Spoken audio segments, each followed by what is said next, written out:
আল্লাহর কাছে বান্দা কোন আমল করলে হিসেব ছাড়া জান্নাতে যাবে? জানেন কেউ? বলতে পারেন কেউ?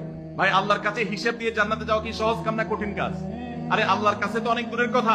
আপনি যে প্রতিষ্ঠানে চাকরি করেন তার মালিকের কাছে, উপরস্থ বসের কাছে একেবারে পুঙ্খানুপুঙ্খ করে প্রতিটা পয়সার হিসাব দিয়ে একদম সবকিছুতে পারফেক্টনেস প্রমাণ করা, এটাই তো একটা কঠিন কাজ, দুঃসাধ্য কাজ। সেখানে সারা জীবনের হিসাব আল্লাহর কাছে দিয়ে পাই পাই করে তারপর আপনি জান্নাতে যাবেন, বিষয়টা এত সহজ না। তাহলে হিসেব ছাড়া আল্লাহ তাআলা এমনিতেই বলবেন হিসাব টিসাব নাই, তোমাকে এমনি জান্নাতে দিলাম, এটা চান আপনারা? দেখুন কোরআনে কারীম আল্লাহ তাআলা বলছেন, ইন্নামা ইউওয়াফাস সাবিরুনা আজরাহুম বিগাইরি হিসাব।